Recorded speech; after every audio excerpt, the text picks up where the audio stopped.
ప్రార్థన చేసుకుందామండి. ప్రేమగల తండ్రి, మీ పరిశుద్ధమైన నామానికి వందనాలు చెల్లిస్తున్నాం. మీ మాటల కోసం ఎన్నో ప్రాంతాలలో ఎంతోమంది మీ పిల్లలు ఎదురు చూస్తున్నారు. వారందరి విషయమై సంతోషపడుతూ ప్రతిరోజు నేర్చుకుంటున్న పాఠాల ద్వారా వారి జీవితాలను సరిచేసుకుంటూ నీకు చేరువవుతున్నారు అని మీ పిల్లలు చెబుతున్న మాటలు విని సంతోషపడుతున్నాం. ఇంకా వినవలసిన, జీవితాలను సరిచేసుకోవలసిన వారు ఎందరో ఉన్నారు. వారు సైతం ఈ మాటలకు ఆకర్షితులై వారి ఆత్మీయ జీవితాన్ని మీలో వృద్ధి చేసుకునే భాగ్యాన్ని వారికి సైతం ప్రసాదించమని ప్రార్థిస్తూ క్రీస్తునామని ప్రార్థన అడుగుతున్నాము తండ్రి. ఆమెన్. ప్రభునందు ప్రియమైన దేవుని పిల్లలారా, యూదా రాజుల చరిత్ర ఇందులో భాగంగా ఇప్పటి వరకు 19 మంది యూదా రాజుల చరిత్రలను మనం మాట్లాడుకున్నాం. ఇక యూదా రాజులలో చివరివాడు, ఆఖరివాడు సిద్కియా. ఈ 20వ రాజు, ఆఖరి రాజు, చివరి రాజు సిద్కియా జీవితంలో లేదా అతని పాలనలో చోటు చేసుకున్న సంఘటనలు, పరిణామాలు, వీటన్నిటిని బట్టి మనం నేర్చుకోవలసిన, తెలుసుకొనవలసిన పాఠాలు, మెలకువలు చాలా ఉన్నాయి. అందుకే కేవలం ఈ ఒక్కరోజు మాట్లాడుకుంటే ముగిసిపోయేది, పరిపూర్ణమయ్యేది, పూర్తయ్యేది కాదు ఈ సిద్కియా చరిత్ర. చూద్దాం ఈ సిద్కియా చరిత్రను సాధ్యమైనంత త్వరగానే నేను ముగించే ప్రయత్నం చేస్తాను. కనుక మీరంతా కూడా ఓపిక కలిగి, సహనము కలిగి చాలా జాగ్రత్తగా ప్రతి విషయాన్ని కూడా వింటూ, రాసుకుంటూ, మనసు పెట్టి ఆలోచించవలసిందిగా ముందుగానే నేను మీకు మనవి చేస్తూ ఇక ఇతని చరిత్రలోనికి లేదా ఇతని జీవితంలోనికి మనం ప్రవేశిద్దాం. ప్రియులారా, ప్రతి రాజు ఒక పాఠాన్ని మనకు నేర్పిస్తున్నాడు. ప్రతి రాజు చరిత్ర మన జీవితాన్ని సరిచేసేదిగానే మనకు కనబడుతుంది. సిద్కియా జీవితం చూద్దాం. ఇతని జీవితం మన జీవితాలకు ఎంతవరకు ఉపయోగకరంగా ఉంటుంది. రాత్రి మనం మాట్లాడుకున్న 19వ రాజు యాకీను, యెహోయాకీను. అతనికి ఉన్నటువంటి మరో 2 పేర్లే యెకొన్యా, కొన్యా. అతను యెహోయాకీము యొక్క కుమారుడుగా పాలించింది కేవలం 3 మాసాలే అయినప్పటికీ ఆ 3 మాసాలలోనే అతను జరిగించినటువంటి దుష్టమైన క్రియల విషయమై దేవుడు అతని భార్యలకును విధించిన రాబోతున్న సంతానానికి సైతం దేవుడు వేసినటువంటి శిక్ష, ఇచ్చిన శాపం చాలా పెద్దది. మనకు అతని జీవితం మనకు నేర్పించిన ఒక అతిపెద్ద పాఠం. మనం చేసే తప్పిదాలు, మనం చేసే తప్పులు, పాపాలు కేవలం అవి మనకు మాత్రమే కాదు, మన పిల్లలకు కూడా శాపంగా మారతాయి అని అందుకే ఈ తరంలో ఈ మాటలు వింటున్న మనం సరిచేసుకోవాలి, జీవితాలను దిద్దుకోవాలి. అందుకే ఇది అంత్యకాలం, జీవితాలను కట్టుకుని దిద్దుకునేటువంటి కాలం ఇది. ప్రియులరా, మీలో అనేక మంది వాక్యాన్ని వింటూ నేర్చుకుంటూ లాక్డౌన్ ప్రారంభం మొదలు ఇప్పటి వరకు విన్న ఎన్నో పాఠాలు మీ జీవితాలలో ఏ విధమైన మార్పును తీసుకుని వచ్చాయో, మీకు కలిగినటువంటి మేలులు, లాభాలు ఎప్పటికప్పుడు మీరు మాకు తెలియజేస్తూ ఉండటం మాకెంతో సంతోషాన్ని కలిగిస్తుంది. అంతేకాదు, ఇంకా ఎక్కువ ప్రయాసపడటానికి, ఇంకా ఎక్కువ లోతైన సంగతులు బైబిల్ నుంచి వెలికి తీసి మీ ముందుకు తీసుకొని రావటానికి, అవి ఎంతగానో ప్రేరణగానో దోహదపడుతున్నాయని చెప్పటానికి చాలా సంతోషపడుతున్నాను. ప్రియులారా, ఇక సిద్కియా, ముందుగా ఇతని చరిత్రను మనం ఎక్కడెక్కడ చదువుకోవచ్చు, సిద్కియా యొక్క చరిత్ర ఎక్కడెక్కడ వ్రాయబడింది లేఖనాలలో అనే విషయాన్ని మనం మొట్టమొదటిగా నేర్చుకుందాం. ఇక సిద్కియా యొక్క చరిత్రను మనం ముందుగా రాజుల 2వ గ్రంథం 24, రాజుల 2వ గ్రంథం 24వ అధ్యాయం 18వ వచనము నుంచి, రాజుల 2వ గ్రంథం 24వ అధ్యాయం 18 నుంచి 20 వచనాలు. రాజుల 2వ గ్రంథం 24వ అధ్యాయం 18 నుంచి 20 వచనాలు. అలానే అదే రాజుల 2వ గ్రంథం 25వ అధ్యాయం, అదే రాజుల 2వ గ్రంథం 25వ అధ్యాయం 22వ వచనము వరకు కూడా అతని చరిత్ర మనకు కనబడుతుంది. అనగా 24వ అధ్యాయంలో 3 వచనాలు, 25వ అధ్యాయంలో మిగతా అతని చరిత్ర అంతా కూడా మనకు 22 వచనాలలో ఇతని చరిత్రను మనం చదువుకుంటున్నాం. ఇక దినవృత్తాంతముల గ్రంథంలో సైతం, దినవృత్తాంతముల 2వ గ్రంథం 36వ అధ్యాయం, దినవృత్తాంతముల 2వ గ్రంథం 36వ అధ్యాయం 11 నుంచి 22 వచనాలు, 11 నుంచి 21 వరకు, క్షమించండి, 11 నుంచి 21 వరకు ఇతని చరిత్ర కనబడుతుంది. అలానే ఈ 2 గ్రంథాలలోనే కాకుండా మరో 2 గ్రంథాలలో కూడా ఇతని చరిత్ర మనకు కనబడుతుంది. అందులో ఒకటి ఇర్మియా గ్రంథం.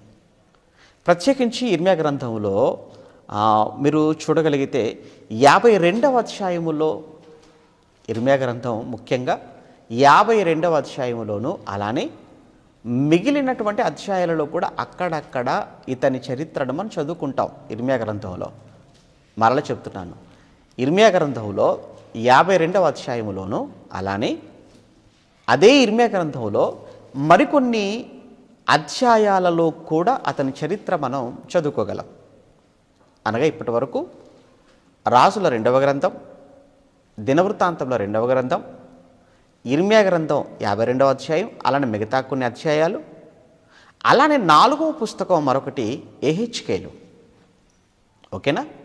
ఎహెచ్కేలు గ్రంథంలో కూడా 17వ అధ్యాయంలో ప్రత్యేకంగా ఇతని గురించి కొన్ని మాటలు వ్రాయబడటం మనకు కనబడుతుంది. అనగా ఇతని చరిత్రను మనం 4 గ్రంథాలలో చదువుకోవాలి లేదా చదువుకోగలము. రైట్. ఇక ఈ విషయం పక్కన పెడితే, ఇక 2వ విషయంగా మనం ఇతను ఎవరు, ఇంతకు సిద్కియా ఎవరు? యెహోయాకీము యొక్క కుమారుడుగా యెహోయాకీనును బబులోను రాజు వచ్చి పట్టుకొని వెళ్ళిపోయాడు. భార్యలను, తల్లిని, అధిపతులను, అలానే కమ్మరి వారిని, కంసాలి వారిని, అలా ఆయన తీసుకుని వెళ్ళిపోయినటువంటి సుమారు 10,000 మందిలో అందులో ఒకడుగా యెహెజ్కేలు గారు కూడా వెళ్ళిపోయారు అని చెప్పి గతంలో మనం మాట్లాడుకున్నాం. అది 2వ బ్యాచ్ అన్నట్టుగా చెప్పుకున్న బబులోనికి వెళ్ళినటువంటి 2వ గుంపు.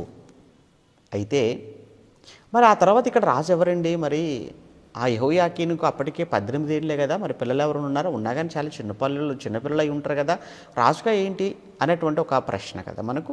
కనుక ఇక యెహోయాకీనును దేవుడు ముందుగానే చెప్పాడు కదా, అతడి సంతానమును దేవుడు ఇక సింహాసనం మీద కూర్చోబెట్టాడు అని చెప్పేసి అని ఇర్మియా ద్వారా ముందుగానే చెప్పాడు కనుక ఇక యాకీని యొక్క పిల్లలు సింహాసనం మీద కూర్చునే అవకాశం లేదు ఇక. ఎందుకంటే అందరూ చెరలోనికి వెళ్ళిపోయారు, బబులోనికి వెళ్ళిపోయారు.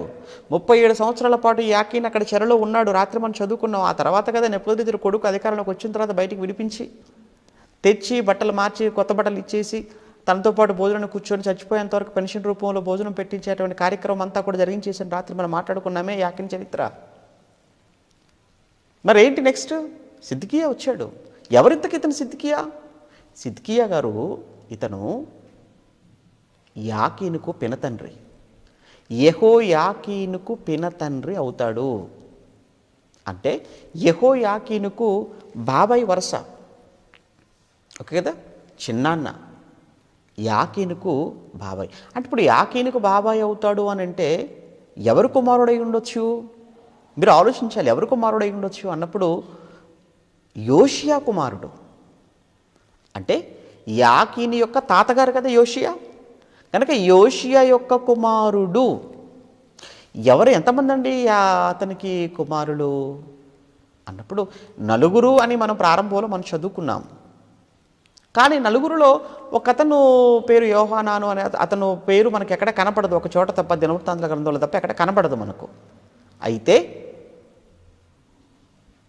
ఆ తర్వాత మనకు ప్రధానంగా మనకు కనిపించేటువంటి వ్యక్తులు అతని కుమారుల యోషియా కుమారులలో యెహోయాహాజు, అదే కదా 18వ రాజు యెహోయాహాజు. ఆ తర్వాత 17వ రాజు అతను క్షమించండి, అతను 17 కదా యెహోయాహాజు. ఆ తర్వాత యెహోయాకీము 18. ఆ తర్వాత మనకు ఇప్పుడు 20వ రాజు సిద్కియా. అంటే 3 కుమారులు. ఒకరు యెహోయాహాజు, 2 యెహోయాకీము, 3 సిద్కియా. ఈ 3 యోషియా కుమారులు. ఇందులో యెహోయాహాజు 3 నెలలు చేసిన అనంతరం ఐగుప్తు రాజు ఫరోనెకో వచ్చాడు అని చెప్పుకున్నాం కదా. వచ్చి అతను ఎత్తుకెళ్ళిపోయాడు, ఐగుప్తు దేశానికి తీసుకెళ్ళిపోయాడు, బందీగా తీసుకెళ్ళిపోయాడు యెహోయాహాజును. అతను కూడా 3 నెలలు పరిపాలించాడని చెప్పుకున్నాం కదండి. అతని స్థానంలో కదా ఆ ఫరోనెకో వచ్చేసి ఎల్యాకీము అనేటువంటి పేరు ఉంటే యాక్చువల్గా ఎల్యాకీము అనే పేరు అతనికి మార్చి, లేదురా నీ పేరు యెహోయాకీము, నేను పెడుతున్నాను ఇప్పటి నుంచి అని చెప్పి యెహోయాకీముగా పేరు మార్చి అతను సింహాసనం మీద కూర్చోబెట్టి ఫరోనెకో వెళ్ళిపోతాడు. ఇప్పుడు యెహోయాకీము తర్వాత యాకీన్ అవుతాడు. యాకీనునేమో బబులోను రాజు తీసుకెళ్ళిపోయాడు. మరి బబులోను రాజును తీసుకొని వెళ్ళిపోయిన తర్వాత యాకీనును, మరి ఇప్పుడు ఇక్కడ ఎవరో ఒకరు రాజు ఉండాలి కదా. యాకీనికి పిల్లలు లేరు కదా, అప్పటికి 18 ఏళ్ళే కదా అతనికి. కనుక ఇప్పుడు అక్కడ రాజుగా ఈ బబులోను రాజు సిద్కియా, అతని బాబాయి వరుస. ఆ సిద్కియాను రాజుగా నియమించాడు, రాజుగా కూర్చోబెట్టాడు. అయితే ఇక్కడ ఇంకొక విషయం కూడా నేను మీకు ముందుగా చెప్పాలి. ఏంటంటే ఈ సిద్కియా అనే పేరు కలిగిన వారు బైబిల్లో చాలామంది ఉన్నారు. అంటే సుమారు ఇప్పుడున్నటువంటి మనం మాట్లాడుకుంటున్న ఈ రాజు అయినటువంటి ఈ యోషియా కుమారుడైనటువంటి సిద్కియాతో కలుపుకుంటే మొత్తంగా 6 సిద్కియాలు మనకు బైబిల్లో కనబడతారండి. 6 సిద్కియాలు కనబడతారు. వాళ్ళు ఎవరో ఎక్కడెక్కడో చెప్తాను, మీరు త్వరగా రాసుకుంటే బాగుంటుంది. ఈ సిద్కియా అనే పేరు కలిగిన వారు బైబిల్లో ఇంకా ఎంతమంది ఉన్నారు, ఎక్కడెక్కడ మనకు కనబడతారనే విషయాన్ని కూడా చాలా ఫాస్ట్గా చెప్పేస్తుంటాను. కొంచెం మీరు వ్రాసుకునే ప్రయత్నం చేయండి. లేదు అనుకుంటే మీరు జాగ్రత్తగా వినండి. ఆ తర్వాత మరలా ఒక్కసారి మళ్ళీ ప్లే చేసుకుంటూ మరలా మీరు రాసుకుందరు కానీ నెమ్మదిగా. ఓకే, ముందుగానే చెప్తున్నాను. మొట్టమొదటగా మనకు కనిపించేటువంటి సిద్కియా మనకు రాజుల మొదటి గ్రంథం 22వ అధ్యాయం. ఏమండి, రాజుల మొదటి గ్రంథం 22వ అధ్యాయం 11 నుంచి 25 వచనాలలో మనకు కనిపించేటువంటి ఇక్కడ ఒక సిద్కియా. ఇతను వచ్చేసి ఒక అబద్ధపు ప్రవక్తగా మనకు కనబడతాడు. ఏమండి, ఇక్కడ కెనయానా కుమారుడు. ఇతను ఎలాంటి వాడు అనంటే అక్కడ ఆహాబు కాలం ఉండదు. అక్కడ మన ఎవరు మీకాయా అనేటువంటి ప్రవక్తను చెంప మీద కొట్టినవాడుగా కనబడతాడు. ఓకే, మీకాయా అనే ప్రవక్తను చెంప మీద కొట్టిన దుర్మార్గుడు ఇక్కడ మనకు కనిపించే సిద్కియా. ఓకేనా? రాజుల మొదటి గ్రంథం 22:11-25 వచనాలు. నెక్స్ట్ రెండవదిగా ఇర్మియా గ్రంథం 29వ అధ్యాయంలో 21-23 వచనాలు. ఇర్మియా గ్రంథం 29వ అధ్యాయం 21-23 వచనాలలో మయషేయా అన్నాడు. అతని కుమారుడుగా అతను కూడా ఒక అబద్ధ ప్రవక్తగా కనబడతాడు. అంటే ఇర్మియా గ్రంథంలో మయషేయా కుమారుడైనటువంటి ఒక అబద్ధపు ప్రవక్త మనకు కనబడుతున్నాడు. మొత్తానికి ఇద్దరు అబద్ధ ప్రవక్తలు. అదే సిద్కియా అనే పేరు కలిగిన వారిలో ఇద్దరు ఇప్పటి వరకు అబద్ధ ప్రవక్తలను చూసాం. ఇక మూడవ వాడు మనకు కనిపించేవాడు అదే ఇర్మియా గ్రంథం 36వ అధ్యాయం 12వ వచనం. అదే ఇర్మియా గ్రంథం 36వ అధ్యాయం 12వ వచనములో ఒక ప్రధానిగా మనకు కనబడతాడు. అతను ప్రధానులు ఉంటారు కదా, ఇంతకీ ఎవరి కాలం అది? అది యెహోయాకీము గారి కాలం. ఓకే, రాజు యెహోయాకీము రాజుగా ఉన్న సమయంలో అతన్ని ప్రధానులలో ఒక ప్రధానిగా ఉన్నవాడే సిద్కియా. ఓకేనా? ఇతను ఎన్నో వాడు ఇప్పటి వరకు మనం చూసింది 3. ఇక 4వ వ్యక్తిగా మనం చూస్తుంటే నెహెమ్యా గ్రంథం 10వ అధ్యాయం 1వ వచనం. నెహెమ్యా గ్రంథం 10వ అధ్యాయం 1వ వచనం. అక్కడ కూడా ఒక ప్రధానులలో నెహెమ్యా గారి కాలంలో కూడా ప్రధానులు ఉంటే ఆ ప్రధానులలో కూడా సిద్కియా అనేటువంటి ఒక వ్యక్తి ఉన్నాడు అని నెహెమ్యా గ్రంథం 10వ అధ్యాయం 1వ వచనపు సమాచారం. రైట్. ఇక 5వ వాడు మనకు కనిపించేవాడు యెకొన్యా కొడుకు. ఇప్పుడు యెకొన్యా ఉన్నాడు కదా, ఈ యెకొన్యా కుమారుడు కూడా ఒక సిద్కియా ఉన్నాడు అని మనకు దినవృత్తాంతములు మొదటి గ్రంథం 3:16. దినవృత్తాంతములు మొదటి గ్రంథం 3:16 ప్రకారముగా ఏమండి యెహోయాకీము కుమారులలో యెకొన్యాను ఒకడు ఉన్నాడు కదా, యెహోయాకీము కొడుకే కదా యెకొన్యా అనేవాడు. ఆ యెకొన్యా అనేటువంటి అతని కుమారుడే సిద్కియా అన్నాడు. కనుక ఇప్పటి వరకు మొత్తంగా మనం ఇప్పుడు మన యూదా రాజు అయినటువంటి సిద్కియా కాక 5గురిని చూసాం.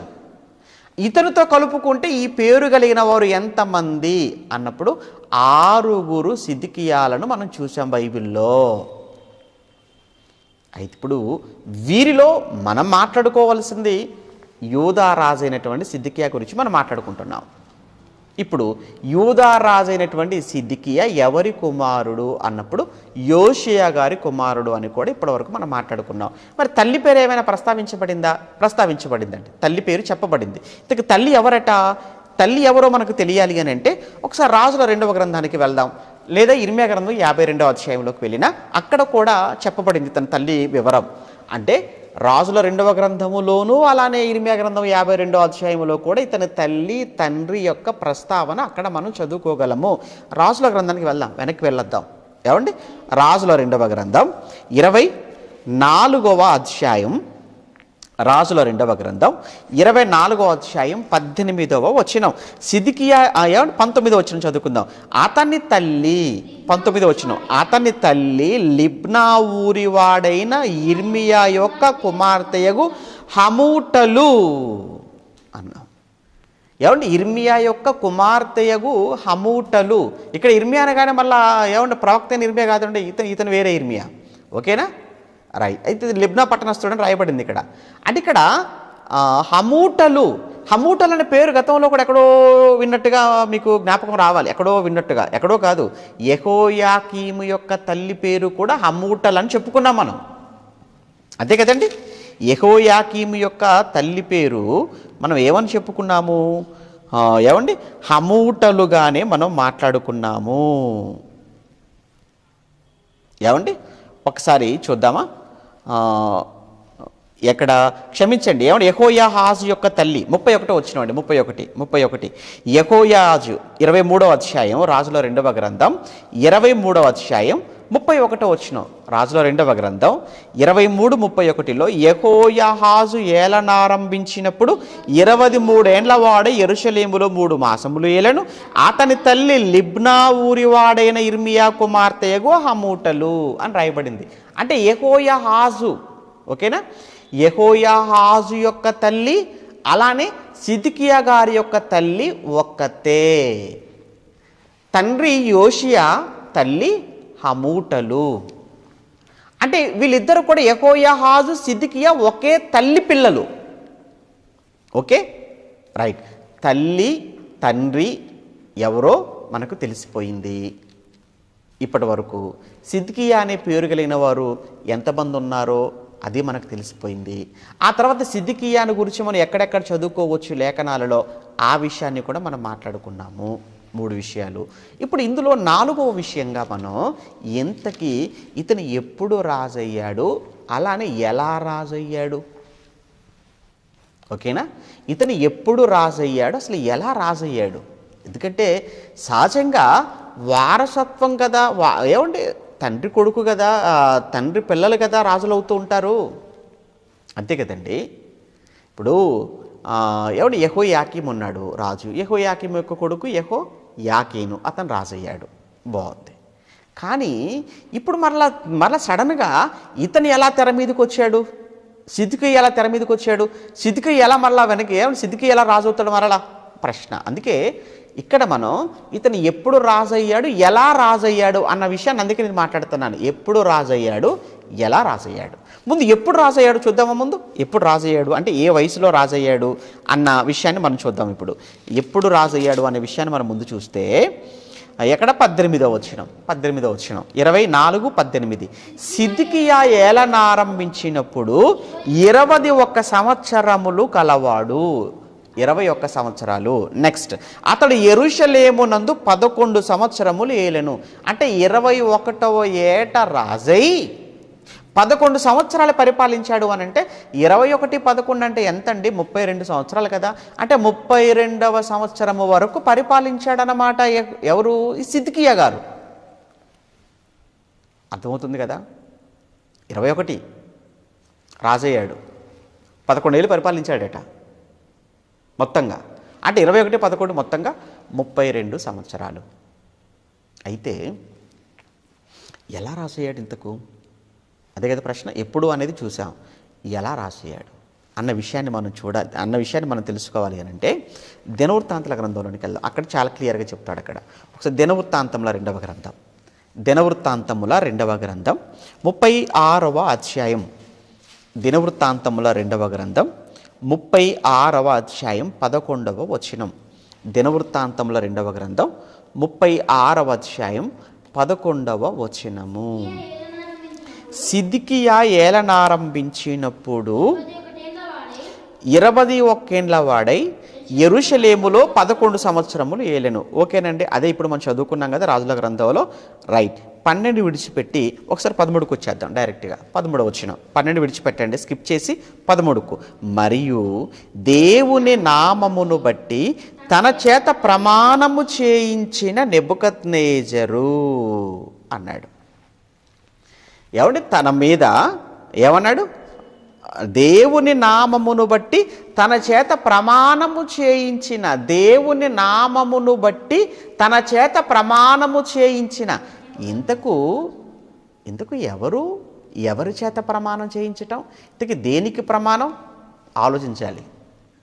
అవునండి, ఈ సిద్కియా ఉన్నాడే, సిద్కియాతో నెబుకద్నెజరు ప్రమాణం చేయించాడట. సిద్కియాతో నెబుకద్నెజరు ప్రమాణం చేయించాడు. ఇంతకు ఎవరి పేరు మీద ప్రమాణం చేయించాడు, ఎవరి నామమున ప్రమాణం చేయించాడని చదువుకుంటున్నాం ఇక్కడ మనం. నెబుకద్నెజరు దేవుని నామమును బట్టి, సిద్కియా మీ దేవుడు యెహోవా కదా, ఒకసారి ప్రమాణం చేయి అన్నాడు. అంటే సిద్కియాను ప్రమాణపూర్వకముగా లేదా ప్రమాణము చేయించుకొని, ఒట్టు పెట్టించుకొని, అంటే మీకు బాగా అర్థం, ఒట్టు పెట్టించుకొని లేదా నిబంధన చేయించుకొని. ప్రమాణము అన్న నిబంధన అంతే కదండి. ప్రమాణము లేదా నిబంధన, ఒప్పందం అంతే కదండి. పెళ్లి ప్రమాణం, మీకు ఇలా పెళ్లిలో నిబంధనలు లేదా పెళ్లిలో ప్రమాణాలు. వధూవరుల చేత ప్రమాణాలు చేయిస్తారు కదా, వధూవరుల మధ్య నిబంధనలు కదా అవి, అంతే కదండి. భార్యగా భర్త విషయంలో తను చేసిన ప్రమాణం, అలానే ఒక భర్తగా భార్య విషయంలో చేసేటువంటి ప్రమాణాలు, భార్యాభర్తల ఒప్పందాలు, భార్యాభర్తల ప్రమాణాలు, భార్యాభర్తల నిబంధనలు. అవును, ఎందుకు చేయిస్తున్నావు? ఎవరి పేరు మీద ఏమంటే మీరు పెళ్లిలో చేసినటువంటి ప్రమాణము ఇంతకు ఎవరి పేరు మీద మీరు చేస్తున్నారు ఆ ప్రమాణాలు? దేవుని పేరుతో. మర్చిపోకూడదు, దేవుని పేరుతో మీరు చేశారు ప్రమాణం. మర్చిపోతున్నారేమో, పెళ్లినాటి ప్రమాణాలు మర్చిపోతున్నారేమో. మర్చిపోకండి, చాలా ప్రమాదం. ఇక్కడ సిద్ధికే జీవితంలో చాలా విషయాలు మనం నేర్చుకుంటాం. మీరు పెళ్లినాటి ప్రమాణాలను మీరు మర్చిపోకండి, పెళ్లినాటి ప్రమాణాలను మీరు మీరకండి, పెళ్లినాటి ప్రమాణాలను మీరు అతిక్రమించకండి. మీరు ఆ రోజు కేవలం మీరు ప్రమాణం చేసింది భార్య భర్తతో కాదు, భర్త భార్యతో మాత్రమే కాదు, దేవుని నామమును బట్టి పరిశుద్ధుల సమక్షం, సంఘము సమక్షంలో చేశారు ప్రమాణం. సేవకుల సమక్షంలో ప్రమాణాలు జరిగిపోయాయి. సంఘము సాక్షిగా, అలానే సేవకుల సాక్షిగా, అంతకన్నా దైవ సాక్షిగా చేసిన ప్రమాణాలు అవి మీరు మర్చిపోతున్నారు. మీరు దైవ సాక్షిగా చేసిన ప్రమాణం, దైవ సాక్షిగా ఒట్టు పెట్టుకొని దైవ సాక్షిగా ప్రమాణం చేసి ఆ ప్రమాణాలను మీరడము అనంటే, ఆ ప్రమాణాలను అతిక్రమించడము అనంటే ఎంత దైవ ద్రోహము అన్న సంగతి కాలమే మీకు చెబుతుంది. ఎట్టి పరిస్థితుల్లో కూడా పెళ్లినాటి ప్రమాణాలను మీరకండి, అతిక్రమించకండి, పాపాన్ని మూట కట్టుకొని పాతాళానికి వెళ్ళకండి ప్లీజ్. అది మీకు తెలియదు, ఇప్పుడు అది మీకు అర్థం కాదు, కానీ అనుభవించక తప్పదు ఒకానొక రోజు. దానికి పాఠం ఏంటంటారా? సిద్ధికే జీవితం. అందుకే నేను ఎలా రాజయ్యాడు అని ఎందుకు మీకు అక్కడ స్ట్రెచ్ చేసి చెప్తున్నాను, మీకు అర్థం. ఎలా రాజయ్యాడు అని అంటే నిబంధనాపూర్వకంగా రాజయ్యాడు, ప్రమాణపూర్వకంగా రాజయ్యాడు. అంటే యెకొన్యాను తీసుకుని వెళ్ళిపోతున్నాడు నెబుకద్నెజర్. యెకొన్యాను తీసుకొని వెళుతూ భార్యలను, మిగతా అధిపతులను, తల్లిని అందరినీ పట్టుకొని వెళ్ళిపోతున్న సమయంలో అప్పుడు సిద్కియా మీదకి వెళ్ళింది అతని చూపు, సిద్కియా మీదకి వెళ్ళింది అతని దృష్టి నెబుకద్నెజర్ది. అలా అని అది నెబుకద్నెజర్ యొక్క ఆలోచన అని నేను చెప్పను, కానీ అది దేవుని యొక్క ఆలోచన అని మాత్రమే నేను చెప్తాను. దేవుని ఆలోచన అది. నెబుకద్నెజరు మనసులో దేవుడు పుట్టించిన ఆలోచన. అందుకే నెబుకద్నెజరు అతన్ని చూశాడు, సిద్కియాను పిలిచాడు. ఇదిగో నువ్వు రాజుగా ఉండాలి యూదా దేశం మీద, యెరూషలేము మీద. అయితే యెరూషలేము మీద నిన్ను రాజుగా చేస్తున్న నాకు నువ్వు ప్రమాణం చేయాలి సిద్కియా. ఏంటయ్యా ప్రమాణం? ఈ రోజు నుంచి నీవు నాకు లోబడి పాలన చేయాలి. ఎందుకంటే నేను జయించాను కదా యూదాను, యెరూషలేము నేను జయించాను కదా. యెరూషలేము ఇప్పుడు నాకు బానిస దేశం కదా. ఇది యెరూషలేమే కాదు, అప్పటికి సుప్రీంగా మారిపోయింది. ఏమంటే కల్దీయుల రాజ్యం, బబులోనీల రాజ్యం అప్పటికది సూపర్ పవర్గా ఎదిగింది. అది అగ్రరాజ్యంగా ఎదిగిపోయింది అప్పటికి బబులోను. దేవుడే దాన్ని గొప్ప చేశాడు. కనుక నీవు నాకు మాటివ్వు, నీవు నాకు లోబడతానని ప్రమాణం చేయి అని ప్రమాణము చేయించుకున్నాడు. ప్రమాణపూర్వకముగా, నిబంధనాపూర్వకముగా సిద్కియాను సింహాసనం మీద కూర్చోబెట్టి అతను వెళ్ళిపోయాడు నెబుకద్నెజర్. అర్థమవుతుందా? ఒకసారి చూద్దామా? ఎక్కడ? రాజుల గ్రంథానికి వెళ్దాం. మరలా ఒకసారి వెనక్కి వెళ్ళొద్దాం. రాజుల 2వ గ్రంథం 24వ అధ్యాయం. రాజుల 2వ గ్రంథం 24వ అధ్యాయం 18 లేదా 19, 18 కాదు 17 చదువుకుందాం. 17 మరియు బబులోను రాజు అతన్ని పినతండ్రి యెకొన్యా యొక్క పినతండ్రి అయిన మత్తన్యాకు సిద్కియా అను మారు పేరు పెట్టి అతని స్థానమందు రాజుగా నియమించెను. మత్తన్యాకు అంటే యాక్చువల్గా సిద్కియా పేరు వచ్చేసి మత్తన్య. ఓకేనా? ఒరిజినల్ పేరు మత్తన్య, బబులోను రాజు పెట్టిన పేరు సిద్కియా. అలానే ఒరిజినల్ పేరు యెహోయాకీముకు ఒరిజినల్ పేరేంటి? ఎలియాకీము. కానీ ఐగుప్తు రాజు అయిన ఫరోన్ యొక్క పెట్టిన పేరేంటి? యెహోయాకీము. అంటే అప్పుడే ఒక మాట చెప్పాను, మీకు ఒక మాట చెప్పాను. యెహోయాకీము చరిత్ర మాట్లాడుతున్నప్పుడు ఏ రాజు అయితే వచ్చి ఒక రాజ్యాన్ని జయించి అక్కడ అతన్ని రాజుగా చేసి వెళ్ళిపోతాడో, వెళ్ళే ముందు ఆ రాజు యొక్క పేరు మార్చేటువంటి ఒక ఆనవాయితీ ఆ రోజుల్లో ఉంది. అంటే పేరు మార్చబడిన రాజు అంటే ఆ రాజు పేరు పెట్టిన రాజు ఎవరైతే ఉన్నారో, పేరు మార్చిన రాజు ఎవరైతే ఉన్నారో ఆ రాజుకి అతను బానిస, అతనికి అతను దాసుడు. కనుక అతను ఉన్నంతకాలం అతనికి పన్ను కొడుతూ ఉండాలి, కప్పం చెల్లిస్తూ ఉండాలి. అలానే ఇప్పుడు ఈ సిద్కియా పేరు మార్చబడిన వాడిగా కనబడుతున్నాడు. మత్తన్య సిద్కియా అయ్యాడు. నెబుకద్నెజరు చేత రాజుగా కూర్చోబెట్టబడ్డాడు సింహాసనం మీద. ఇలా ఎంతకాలం పరిపాలించాడు అట? 11 సంవత్సరాలు. అయితే ఈ 11 సంవత్సరాల పరిపాలన ఎలా ఉంది? ఇప్పుడు ఎప్పుడు రాజు అయ్యాడు అన్న పాయింట్ మనం మాట్లాడుకున్నాం.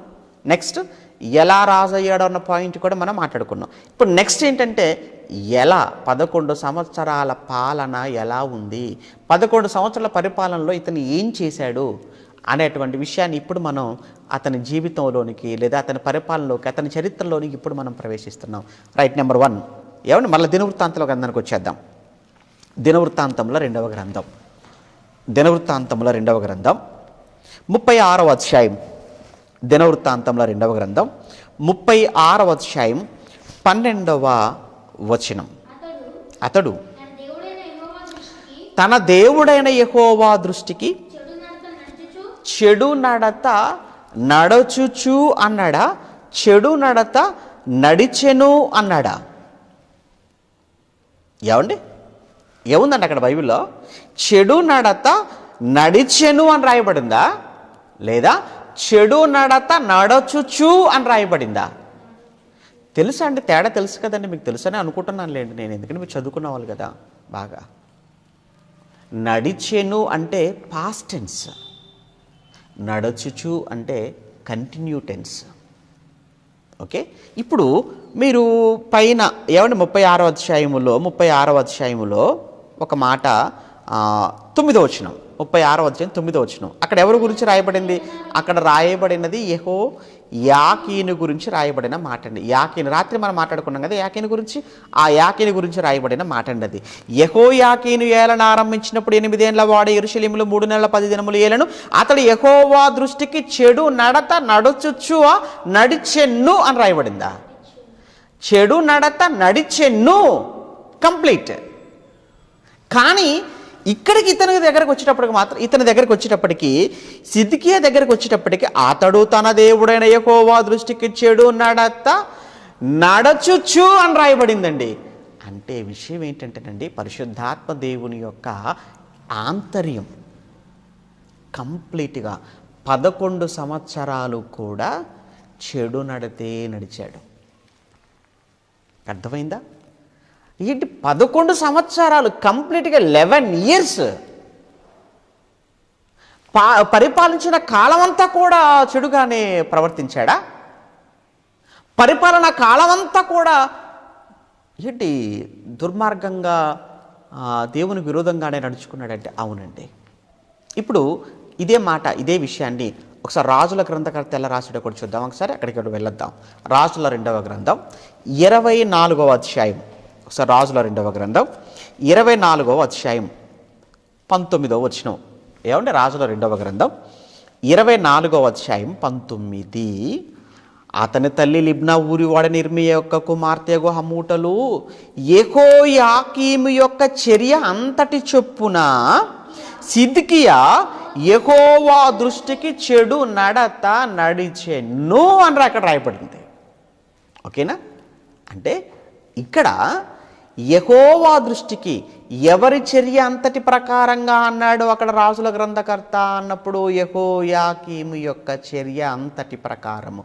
అంటే సిద్కియా గారు కూడా ఎవరిని రోల్ మోడల్గా పెట్టుకున్నాడు, సిద్కియా కూడా ఎవరి బాటలో నడిచాడు, సిద్కియా ఎవరిని మాదిరిగా పెట్టుకున్నాడు అన్నప్పుడు యెహోయాకీమును మాదిరిగా పెట్టుకున్నాడండి. విచిత్రం ఏంటంటే తన సోదరుడు యెహోయాకీము సోదరుణ్ణి మాదిరిగా పెట్టుకున్నాడు తప్ప తండ్రిని మాదిరిగా పెట్టుకుంటే బాగుండేది కదా. తండ్రి ఎవరు? యోషియా. అతను ఎలాంటి వాడు? ఉత్తముడు, భక్తిపరుడు, యథార్థవంతుడు, న్యాయంగా నడుచుకున్నవాడు, దేవుడి దృష్టికి ఇష్టమైనది జరిగించినవాడు యోషియా. కానీ తండ్రి అడుగుజాడల్లో తండ్రి మార్గమున నడువని వాడుగా తన సోదరుడైన యెహోయాకీము నడిచిన ఆ దుర్మార్గమైన ఆ మార్గములోనే 11 సంవత్సరాల పరిపాలనా కాలం అంతా నడిచి దేవుడి దృష్టికి చెడ్డవాడుగా మిగిలిపోయాడు. ఏంటో మంచి వాళ్ళను మార్గదర్శకులుగా పెట్టుకోరా? మంచి వారిని మాదిరిగా పెట్టుకోరా? భక్తిపరులైన వారిని మోడల్గా పెట్టుకోరా? లేదండి, చెడ్డవారినే మాదిరిగా పెట్టుకుంటున్న మనుషులు ఇప్పుడు కాదు, నాట నుండి ఏ తరంలో మీరు చూడండి, ఏ కాలంలో మీరు చూడండి, ఏ తరంలో చూసినా ఏ కాలంలో చూసినా ప్రతి మనిషి ఒక చెడ్డవాడిని, ఒక దుర్మార్గుణ్ణి, ఒక దుష్టుడైన వాణ్ణి, భక్తిహీనుడైన వాణ్ణి వాళ్ళను మాదిరిగా పెట్టుకుంటున్నారే తప్ప మంచి నీతిగా యథార్థంగా బ్రతికిన బోధించిన వారిని ఎవరండి మాదిరిగా పెట్టుకుంటారు చెప్పండి? ఇది ఎవరయ్యా ఎవరు నీ రోల్ మోడల్? ఎవరు పేరు చెప్తారు? ఒక రాజకీయ నాయకుడి పేరు చెప్తారు, ఒక సినీ హీరో పేరు చెప్తారు, లేదా ఒక ప్లేయర్, ఒక ఆటగాడి పేరు చెప్తారు. ఎవరండి ఒక భక్తుణ్ణి మాదిరిగా పెట్టుకున్నామని చెప్పేవాళ్ళు చెప్పండి? ఒక భక్తుణ్ణి మాదిరిగా పెట్టుకున్న వాళ్ళు ఎవరు? ఎవరింటికి మీరు వెళ్ళి చూడండి. సినిమా హీరోల ఫోటోలు, హీరోయిన్ల ఫోటోలు, రాజకీయ నాయకుల ఫోటోలు, ఆటగాళ్ళ ఫోటోలు ఉంటాయి, పాడే వాళ్ళ సింగర్స్ ఫోటోస్ ఉంటాయి. కానీ ఎవరండి ఒక భక్తుని మాదిరిగా పెట్టుకున్న వాళ్ళు? ఒక పౌలు మాకు మాదిరి అండి, ఒక పేతురు గారు మాకు మాదిరి అండి, ఒక యాకోబు గారు మాకు మాదిరి అండి, ఒక లూకా గారు మాకు మాదిరి అండి, ఆయనరండి మాకు మోడల్. ఒక అకుల్లా మాకు మాదిరి అండి, ఒక ప్రిస్కిల్లా మాకు మాదిరి అండి, ఒక మగ్దలేని మరియ మాకు మాదిరి అండి, ఒక ఎస్తేరు మాకు మాదిరి అండి, ఒక మరియమ్మ మాకు మాదిరి అండి. ఎవరండి అలా చెప్పుకుంటారు? ఎవరండి అలా పెట్టుకుంటారు చెప్పండి? ఆ ఇశ్రాయేల్ రాజుల చరిత్ర కూడా చదువుతున్నప్పుడు ఇశ్రాయేల్ రాజుల చరిత్ర అండి, వాళ్ళు 19 మంది రాజులండి, యెరోబాము మొదలుకుంటే చివరివాడైన హోషేయ వరకు వాళ్ళు కూడానండి. ఆ యెరోబాము తర్వాత వచ్చిన వాళ్ళందరూ కూడానండి ఎవరిని మాదిరిగా పెట్టుకున్నారు అని అంటే ఆ యెరోబామును మాదిరిగా పెట్టుకున్నారండి. ఆ యెరోబాము నడిచిన మార్గం అంతటి చొప్పున అంటే ఏ రాజు గురించి మాట్లాడుతున్నా కానీ చివరికి వెళ్ళేటప్పటికీ ఆ యెరోబాము నడిచిన మార్గం నడిచారు, ఆ యెరోబాము నడిచిన మార్గం నడిచారు. మీరు ఆ రాజుల చరిత్ర మీరు విన్నారు కదా, ఇశ్రాయేల్ రాజుల చరిత్ర. అందరూ ఆ యెరోబాముని మాదిరిగా పెట్టుకున్నారటండి. ఆడేంటండి, ఆడ దేవుడు దైవద్రోహివాడు యెరోబాము. ఆ రోజు అసలు ఇశ్రాయేల్ దేశం భ్రష్టు పట్టిపోవటానికి వాడు ప్రారంభంలో వేసిన ఒక భయంకరమైన పునాది అంటే విగ్రహారాధన. ఇశ్రాయేల్ అందరిని విగ్రహారాధన వైపుకు మళ్లించినటువంటి దుర్మార్గుడైన దుష్టుడైన రాజు యెరోబాము. దేవుడు ఎన్ని అవకాశాలు ఇచ్చాడు ఆ రోజు. అహియా ప్రవక్తతో ఎన్ని మంచి మాటలు చెప్పించాడండి ఆ రోజు. ఇదిగో నాయన యెరోబాము 10 గోత్రాలని చేతిలో పెడతాడట దేవుడు. 10 గోత్రాలని చేతిలో పెడతాడట. ఆయన వస్త్రములు చింపి 12 ముక్కలు చేసి 10 ముక్కలు అతని చేతిలో పెట్టలేదు ఆ రోజు. ఏమండి ఎక్కడ? సొలొమోను గారు ఉన్నప్పుడే, సొలొమోను గారి కాలంలోనే. ఇదిగో ఈ 10 ముక్కలు ఏంటో తెలుసా? 10 గోత్రాలు. నీవు కూడా దావీదులాగా దేవుడి దృష్టికి యథార్థముగా ధర్మశాస్త్రం చొప్పున నువ్వు కూడా పరిపాలించగలిగితే నిన్ను నీ గర్భం నుంచి రాబోతున్నా ఆ పిల్లలందరినీ కూడా సింహాసనం మీద కూర్చోబెడతాడయ్యా. నువ్వు దేవునికి లోపడు, ధర్మశాస్త్రం చొప్పున పరిపాలించు అని చెబితే ఎక్కడి రాజైన తర్వాత ఎలా రాజ్యాన్ని తప్పుదారి పట్టించాడో, అతను ఎలా దారి మళ్ళాడో అతని చరిత్ర మాట్లాడుకున్నాం మనం ఎప్పుడో. ఏంటో అంతా అలాంటి వారిని మాదిరిగా పెట్టుకుంటారు. మంచి వాళ్ళను మాదిరిగా పెట్టుకోరా? లేరండి. నటించే వాళ్ళు కావాలండి మీకు, జీవించే వాళ్ళు వద్దా? నటించేవాళ్ళు కావాలండి? మాటలు మాయ చేసేవాళ్ళు, మాటలతో గారడీలు చేసేవాళ్ళని నమ్ముతారా? మోసగాళ్ళను నమ్ముతారా? వద్దండి. మాటలతో మోసం చేసే మాటల మాంత్రికులు, గారడీ వాళ్ళను, మీ జీవితాలను పాడు చేసి నరకానికి నడిపించే వాళ్ళని ఎందుకండి మాదిరిగా పెట్టుకోవటం? కనుక మీరు ఒక నిర్ణయం తీసుకోండి. ఇదిగో, నేను ఒక పౌలులా కావాలి, నేను ఒక పేతురులా కావాలి, నేను ఒక బర్నబాలా కావాలి, నేను ఒక లూకా గారి కావాలి, నేను ఒక యాకోబుని కావాలి, నా కుమార్తెను ఒక ఎస్తెర్లా చేయాలి అని మీకు మీరుగా ఒకరిని మనసులో పెట్టుకొని అలాంటి లక్షణాలు మీలో, మీ పిల్లల్లో వచ్చేటట్టుగా ప్రయత్నం చేయండి.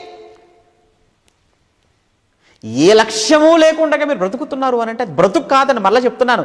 ఒక లక్ష్యం అనేది లేనప్పుడు, ఒక లక్ష్యం అనేది మీరు పెట్టుకోకుండా మీరు బ్రతకటం అనేది ఏదైతే ఉందో అది అసలు బ్రతుకు కాదు, అది జీవితం కాదు, అది మీకు తెలియలేదు. లోకంలో ఒక మంచి కొటేషన్ చెప్తారండి. లోకంలో ఒక మంచి మాట,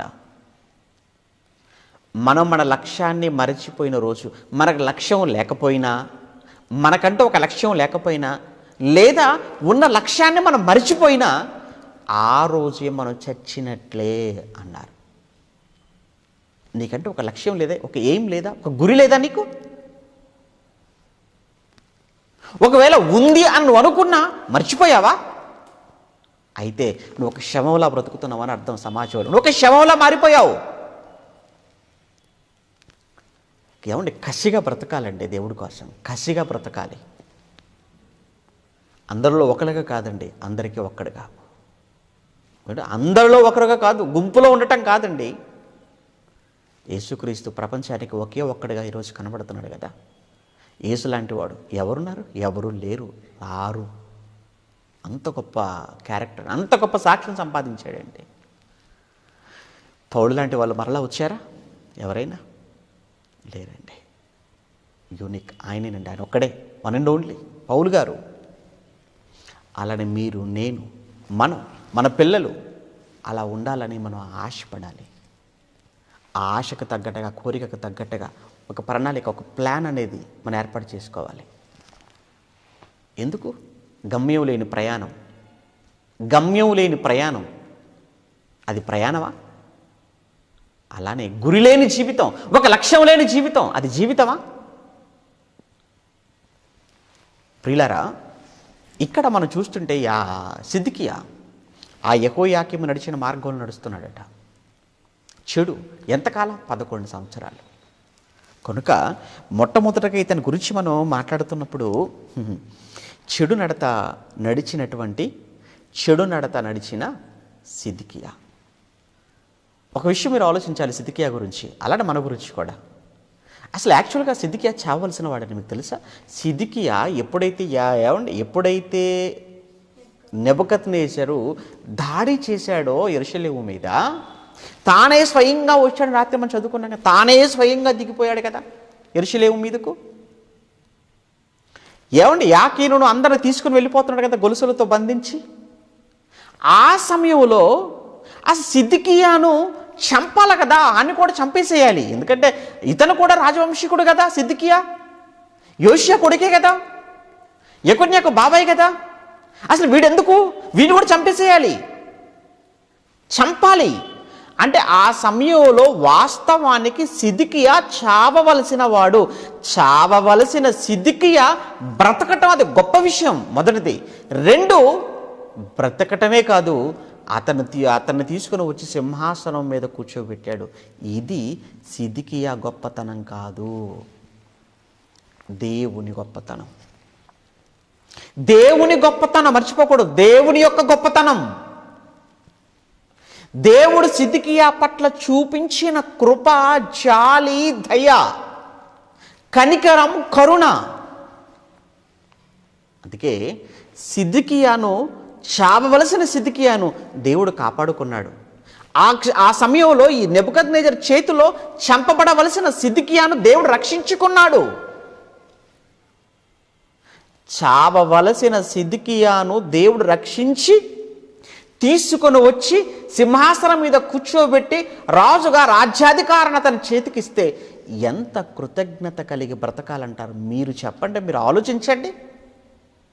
ఎంత విధేయుడుగా ఉండాలి, ఎంత గొప్పగా ఉండాలి.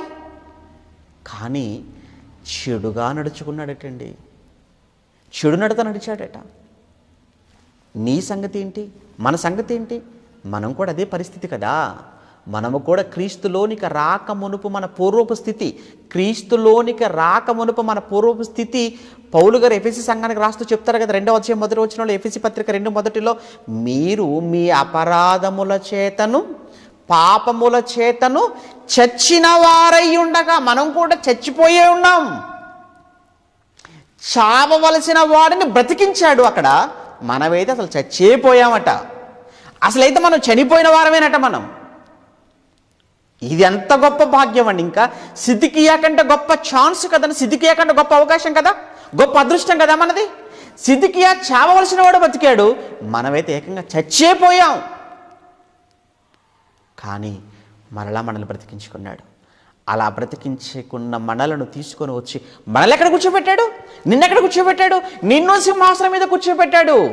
రాత్రి విన్నారు కదా, మీరు రాజులైన యాచక సమూహం. మనం రాజులం. చీకటిలో నుండి ఆశ్చర్యకరమైన వెలుగులోనికి మనల్ని పిలిచాడు. అప్పటి వరకు మనం చీకటిలో ఉన్నాం, చచ్చిపోయి ఉన్నాం, శవాలుగా ఉన్నాం. లోకముల్లో దేవుడెవరో, పరలోకం ఏంటో, బ్రతుకేంటో, పుట్టుకేంటో, చావేంటో, ఈ రెండింటి మధ్య ఉన్న జీవిత కాలం ఏంటో, చావు తర్వాత బ్రతుకేంటో, అసలు దేవుడెవరో ఇవేమైనా తెలుసా నీకు? ఏమీ తెలియదు. మరి ఏం తెలుసు? తినడం, త్రాగటం, బూతులు, తప్పుడు మాటలు, తప్పుడు చూపులు, తప్పుడు కార్యక్రమాలు. ఏ అలవాటు లేదండి, ఏ అలవాటు లేదు, ఏ చెడ్డ అలవాటు లేదు. నిజంగా నిన్ను కడిగాడు కదా ఆయన, నిన్ను కడుక్కున్నాడు కదా, నీలో ఆత్మను ప్రవేశపెట్టాడు కదా, చచ్చిపోయి నిన్ను బ్రతికించుకున్నాడు కదా, నిన్ను కూడా తీసుకొచ్చి కూర్చోబెట్టాడు కదా, సంఘంలో కూర్చోబెట్టాడు. ఆయన రక్తం ద్వారా నిన్ను కడుక్కున్నాడు, రక్తం ద్వారా నిన్ను పవిత్రం చేసుకున్నాడు. ఆయన శిలువలో కాచిన రక్తము ద్వారా పవిత్రపరచబడి ప్రాణం పోసుకున్న నువ్వు సంఘంలోనికి వచ్చి మరలా నువ్వు చెడు నడత నడుచుకుంటున్నావా? నువ్వు కూడా మరలా తప్పుడు మార్గంలోనికి వెళుతున్నావా? మరలా అదే పాత జీవితాన్ని నువ్వు కూడా కొనసాగిస్తున్నావా? అంటే నువ్వు కూడా సిద్కియా అన్నమాట. నీలో కూడా ఒక సిద్కియా కనబడుతున్నాడు. ఆ సిద్కియాను దేవుడు వదిలిపెడతాడా? ఆ సిద్కియాను దేవుడు విడిచిపెట్టాడా? నిన్ను విడిచిపెడతాడా? చావవలసిన వాడిని బ్రతికించుకున్నందుకు, ఆడ అలా ప్రవర్తించినందుకే విడిచిపెట్టనాయన. అసలు చచ్చిపోయిన నిన్ను తన కుమారుని చంపుకొని నిన్ను బ్రతికించుకున్నాడు కదా. ఎంత విచిత్రం, ఎంత వండర్ అంటే నిజంగా ఎంత అద్భుతం తెలుసా మన విషయంలో.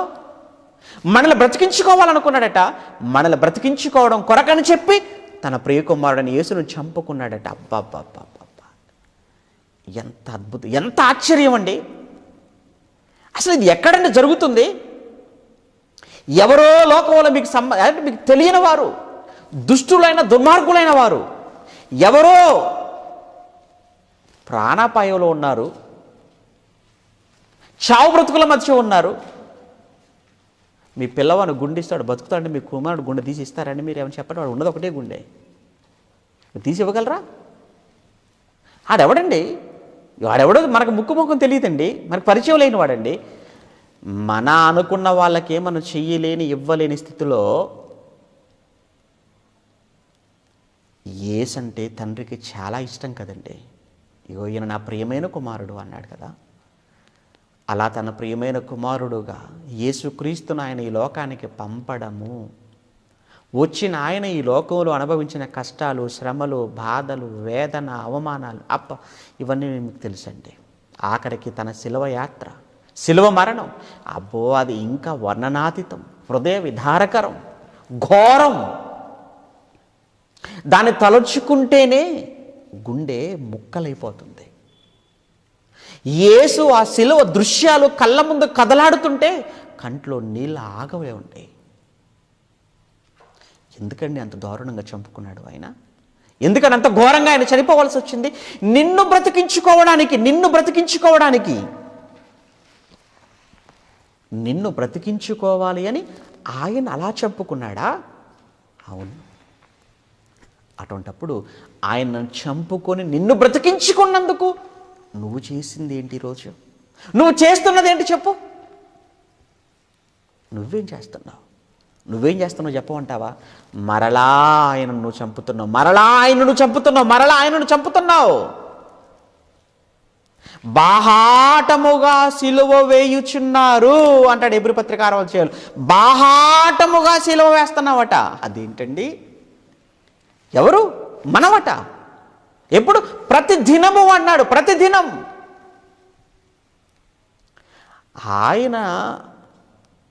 ఆయనను చంపుకొని నిన్ను బ్రతికించుకున్నందుకు నువ్వు ఆయనకి ఇచ్చేటువంటి గౌరవమా ఇది? నువ్వు యేసుకి ఇచ్చే గౌరవమా? నువ్వు తండ్రికి ఇచ్చేటువంటి గౌరవమా ఇది? నిన్ను బ్రతికించుకోవటమేనా ఆయన చేసిన తప్పు? నీకోసం ఆయన ప్రాణం పెట్టడమేనా ఆయన చేసిన నేరం? నువ్వేం చేస్తున్నావు? నీ మాటలతో, నీ చేతలతో, నీ నడతతో, నీ ప్రవర్తనతో మరలా ఆయనను బాహాటంగా సిలువకు అప్పగించి ఆయన ఇంకా అవమానపరుస్తున్నావు సమాజంలో. అంటే ఏం అర్థమైందయ్యా నీకు సిలువ త్యాగం? నీకు ఏం అర్థమైందయ్యా ఆయన కష్టం? సిద్కియా వాడికి ఏం అర్థమైందండి? అయ్యో, నేను బబులోను రాజు చేతిలో చావవలసిన వాడను కదా. బబులోను రాజు చేతిలో చావవలసిన నన్ను బ్రతికించడమే కాక అయోగ్యునైన నన్ను మరలా తీసుకొని వచ్చి ఆ సింహాసనం మీద కూర్చోబెట్టిన ఆ దేవునికి నేను లోబడాలి, ఆ దేవుని పట్ల నేను విధేయతతో బ్రతకాలి అనే ఆ ఇంగిత జ్ఞానం లేదా సిద్కియాకు? లేదటండి. మరి ఏం చేశాడని చదువుకుంటున్నామండి? చూద్దాం మరలా దినవృత్తాంతంలో 2వ గ్రంథం ఏమండి 36వ అధ్యాయం 12. అతడు తన దేవుడైన యెహోవా దృష్టికి చెడు నడత నడుచుచు అన్నాడు. అంతేకాదు, తర్వాత చేసినటువంటి మరో తప్పు ఏంటి తెలుసా? అంటే ఇది సిద్కియా చేసిన 2వ తప్పు. మొదటి తప్పు చెడుగా నడుచుకోవటం.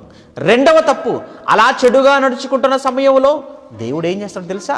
దేవుడు చేసే పని ఏంటి తెలుసా? రాత్రి చెప్పుకున్నాం కదండి, దేవుడు ఎప్పుడు కూడానండి ఆయన వార్నింగ్ ఇవ్వకుండా, హెచ్చరించకుండా ఎవరిని కూడా శిక్షించడు. శిక్షించే ముందు హెచ్చరిక చేస్తాడు. శిక్షించే ముందు గద్దిస్తాడు. నువ్వు గద్దింపుకు లోబడాలి, ఆ హెచ్చరికకు నువ్వు లోబడాలి.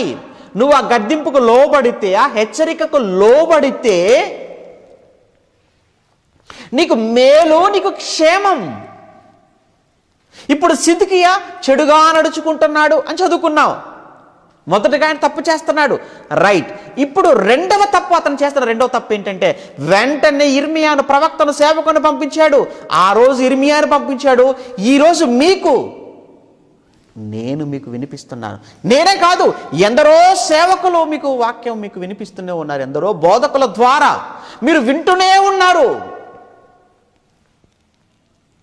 ఆ రోజు ఇర్మియా మాటను అతను ఏం చేశాడో ఈరోజు మీరేం చేస్తున్నారో సేవకుల మాట మీరు ఆలోచించండి. మీలో కూడా మరో సిద్కియా కనబడతాడు ఖచ్చితంగా, నో డౌట్. చూద్దామా ఏం చేశాడు మరి అప్పుడు?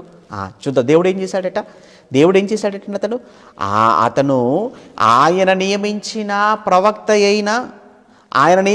ప్రవక్త అయిన ఇర్మియా మాట వినకయు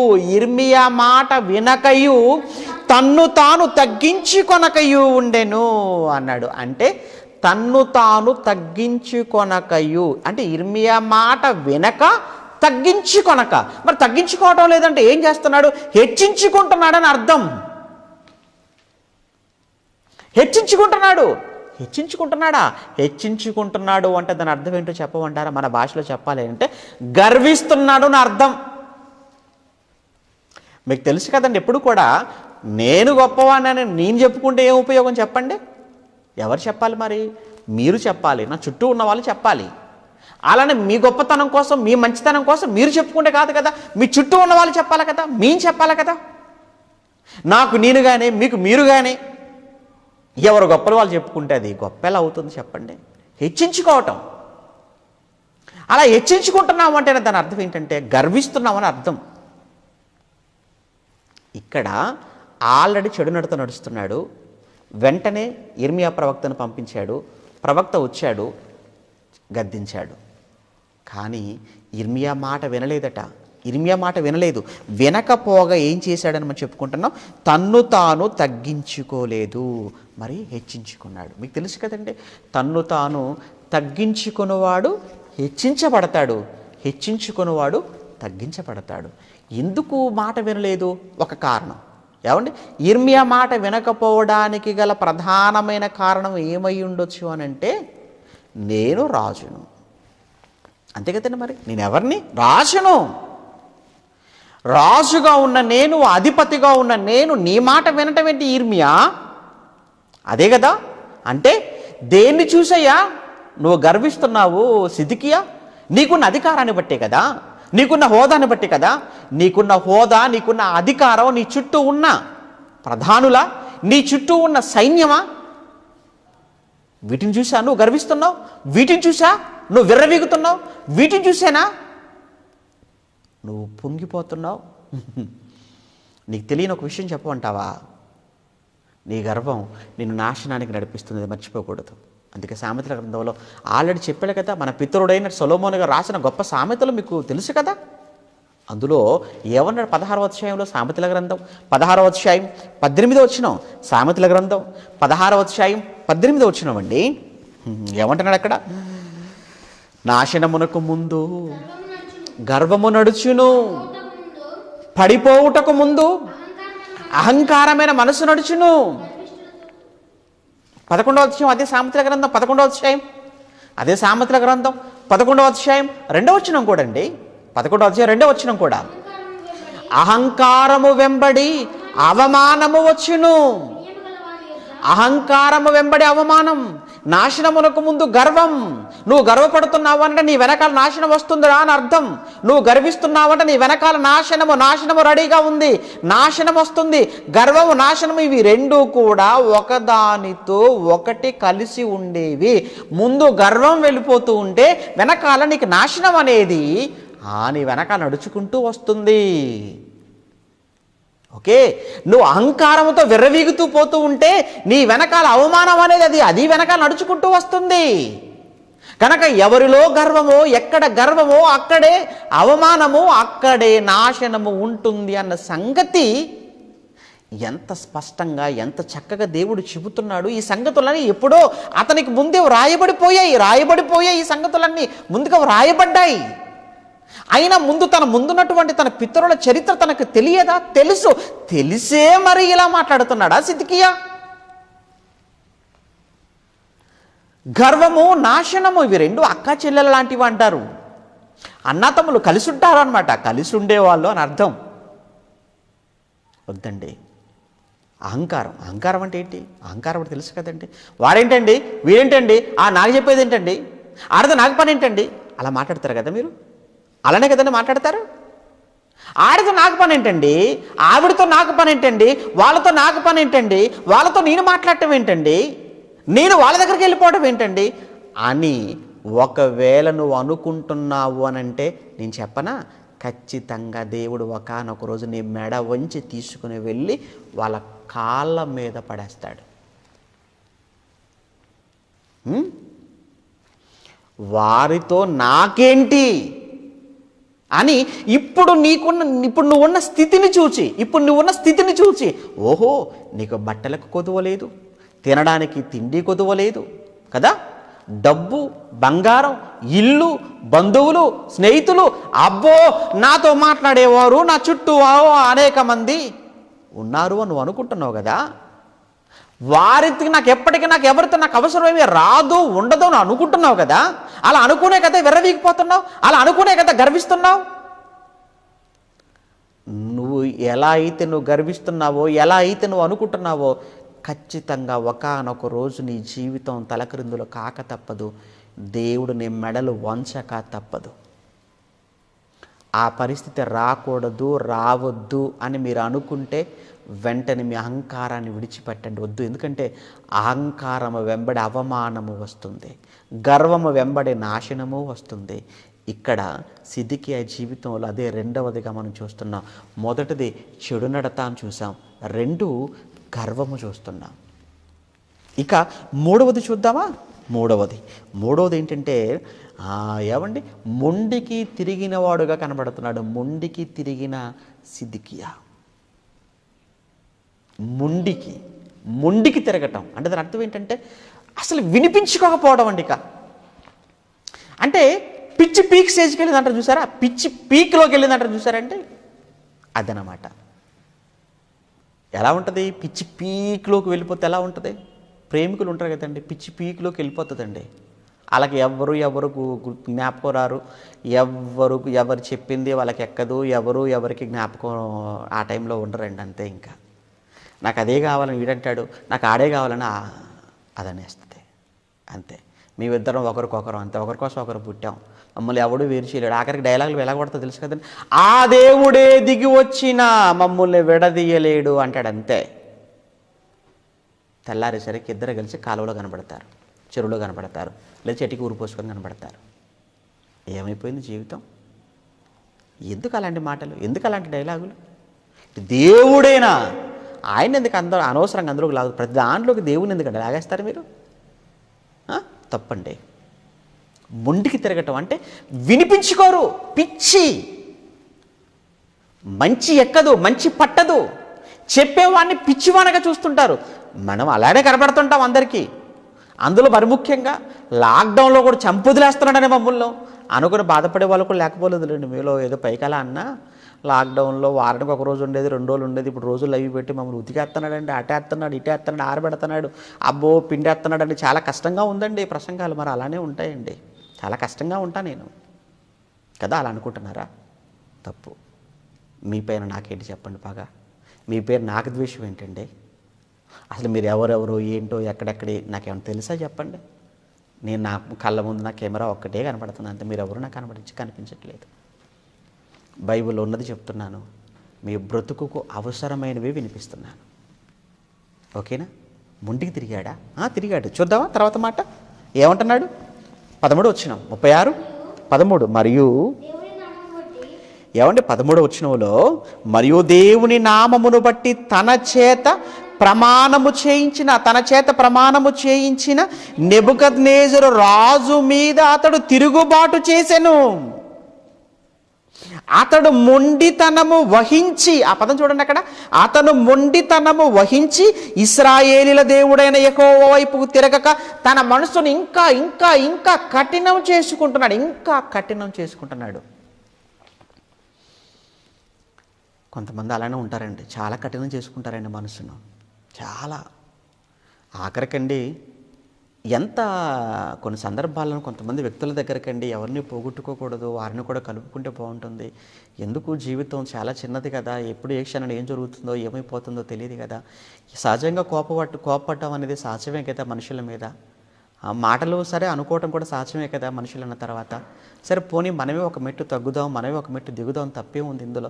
సహోదరుని కాపాడుకున్న వాళ్ళం అవుతాం కదా అని చెప్పి కొన్ని సందర్భాల్లో కొంతమంది సహోదరుల దగ్గరికి వెళ్ళి ఏమంటే క్షమాపణ చెప్పి చేతులు పట్టుకొని కౌగిలించుకునే సందర్భాలు కూడా నా జీవితంలో ఉన్నాయి. నీకు క్షమాపణ చెప్పడం 10 మందిలో కాదు, ఒకవేళ 10 మందిలో సరిపోదు అని కూడా చెప్పండి, 100 మందిలో కూడా క్షమాపణ చెప్పడానికి సిద్ధమని కూడా నేను చెప్పాను. ఎందుకంటే వారు నాకు కావాలి, వారిని కాపాడుకోవాలి, వారు వెళ్ళడం నాకు ఇష్టం లేదు. కానీ అంత క్షమాపణ చెప్పిన తర్వాత కూడా, చేతులు పట్టుకున్న తర్వాత కూడా ఇది సరిపోదు అనుకుంటే 100 మందిలో కొన్ని చెప్పడానికి సిద్ధమని చెప్పిన తర్వాత కూడా ఏమండి మనసు మెత్తపడలేదా? కఠినం అండి. కఠినం తర్వాత మొండికి తిరగటం అంటారు చూసారా, మొండి. ఏమండి, ఇందులో కూడా ఇంకా ఏదో తప్పు వెతకటం, ఇందులో కూడా ఇంకా ఏదో కుయుక్తుంది అనుకోవటం, ఇందులో కూడా ఇంకేదో మోసం జరుగుతుంది అనుకోవటం, ఇలా అనుకోవడం అన్నది ఏదైతే ఉందో అది మొండికి తిరగటం అని అర్థం. మనసును కఠినం చేసుకోవటం. యిర్మీయా వచ్చాడు, ఒకవైపు జరుగుతున్న వాటన్నిటి కళ్ళ కట్టినట్టుగా చెప్పాడు, హెచ్చరిస్తున్నాడు, గద్దిస్తున్నాడు, అయ్యా నువ్వు వినాలి అని చెబుతున్నప్పటికీ కూడా ఎవరికి? సిద్కియాకు లేదు. మొండికి తిరిగి చేసిన పనిని మొండికి తిరిగిన వాళ్ళు చేసే పనిని చెప్పమంటారా? మొండికి తిరిగిన వాడు చేసే నెక్స్ట్ పని ఏంటంటే దేవునికి ఎదురు తిరగటం. దేవునికి ఎదురు తిరగటం అన్న మాటకు అర్థం ఏంటి చెప్పమంటారా? దేవునికి ఎదురు తిరగటం అని అంటే దేవుడు విధిస్తున్నటువంటి శిక్షను కాదని, ఆ శిక్షను కూడా తప్పించుకోవడానికి ఆఖరికి దేవుడు ఎవరి ద్వారానైతే శిక్షను అమలు చేయబోతున్నాడో వారిని ఎదిరించడానికి. రాత్రి చెప్పాను ఎగ్జాంపుల్గా కరోనా గురించి కూడా చెప్పాను కదా, కరోనాతో యుద్ధం అని. కరోనాతో యుద్ధం నువ్వు చేయగలవా? దేవుడు పంపిన తర్వాత అలానే బబులోను రాజు నువ్వు ఎదిరించగలవా? ఆ రోజు యాకిం చేసిన పని అదే కదా. ఇప్పుడు ఇక్కడ జరుగుతుంది కూడా ఏంటంటే ఒక కూటమిని ఏర్పాటు చేసుకున్నాడు ఈ సిద్కియా. కూటమి అంటే మహాకూటమి అని మనం విన్నాం కదండి ఎలక్షన్లప్పుడు. అంటే ఒక పార్టీని అధికారంలోనికి రాకుండా చేయటానికి మిగతా పార్టీలన్నీ కూడా ఏకమైపోవడం, అది కూటమి ఏర్పాటు చేయటం. అలానే ఆ రోజు ప్రమాణం చేశాడు, బబులోను రాజుకు ప్రమాణం చేశాడు కదా, ప్రమాణపూర్వకంగా అతను సింహాసనం మీద కూర్చోపెట్టి అతను వెళ్ళిపోయాడు. కానీ ఆ రోజు లోబడతానని ప్రమాణం చేసిన సిద్కియా, మరలా చెప్తున్నాను, లోబడతానని ప్రమాణం చేసి సింహాసనం మీద కూర్చున్నటువంటి ఆ రోజు సిద్కియా ఇప్పుడు మరలా తను చేస్తున్న ఆ దుర్మార్గపు పనులను, తను వెళుతున్న చెడు నడతను గమనించిన వాడుగా, యెహోవా చేత యిర్మీయా ద్వారా హెచ్చరించబడిన వాడుగా, ఆ మాటలకు లొంగక ఆఖరికి వీడు చుట్టూ ఉన్నటువంటి రాజులు ఎవరైతే ఉన్నారో ఆ రాజుల యొక్క అండ చూసుకొని, ఆ రాజుల యొక్క బలం చూసుకొని, ఆ రాజులతో కలిసి అవసరమైతే నేను ఎవరితోనైతే ప్రమాణం చేశానో ఆ రాజుని నేను కానీ ఎదిరిస్తే ఇంక నేను ఎవరికి లోబడి ఉండవలసిన అవసరం ఉండదు కదా అనుకొని మిగిలిన చుట్టూ ఉన్న ఒక 5 రాజులతో, 5 రాజ్యాలతో కలిసి బబులోను రాజు మీదికి తిరగబడుతున్నాడు. అంటే మిగతా 5 రాజుల సపోర్ట్, వారి అండ చూసుకొని ఒక కూటమిగా కూటమి ఏర్పాటు చేయబోతున్నాడు. బబులోను రాజ్యపు రాజైన నెబుకద్నెజర్ని ఎదిరించడానికి, అతన్ని పడగొట్టడానికి కూటమిని ఏర్పాటు చేయబోతున్నాడు. కూటమి యొక్క అండ చూసుకొని, కూటమి యొక్క బలాన్ని చూసుకొని నెబుకద్నెజర్తో ఢీ అంటున్నాడు అనమాట. కానీ నెబుకద్నెజర్ కాదు కదా పంపింది తన మీదికి, దేవుడు కదా పంపాడు నెబుకద్నెజర్ని. అది మర్చిపోయాడు సిద్కియా? లేదు. ఏమో నెబుకద్నెజర్ తనకు తానుగా వచ్చాడా? కాదు కదా, దేవుడు కదా పంపించాడు. అంటే ఇప్పుడు నెబుకద్నెజర్ని ఎదిరించడం అంటే ఎవరిని ఎదిరించడం అని అర్థం? దేవుడిని ఎదిరించడం. దేవుడిని ఎదిరించి గెలవగలడా చెప్పండి? నిజంగా 5 రాజులతో కలిసిపోయాడండి. ఈ సంగతి ఎక్కడ మనకు కనబడుతుంది అంటే యిర్మీయా గ్రంథం చూద్దామా? యిర్మీయా గ్రంథం 27వ అధ్యాయం. చెప్పాను కదా యిర్మీయా గ్రంథంలో కూడా ఉంటుంది ఇతని చరిత్ర అని. యిర్మీయా గ్రంథం 27వ అధ్యాయం. యిర్మీయా గ్రంథం 27వ అధ్యాయం మొదటి వచనంలో యూదారాజుకు యోషియా కుమారుడగు యెహోయాకీము, యూదారాజైన యోషియా కుమారుడగు యెహోయాకీము అని 1 వేసి కింద పుట్టినట్లు ఏమన్నాడు? సిద్కియా అన్నాడు. చూడండి అక్కడ యాకీము అని పైన 1 వేసి కింద పుట్టినట్లు ఏమన్నాడు? సిద్కియా అన్నాడు. ఓకేనా?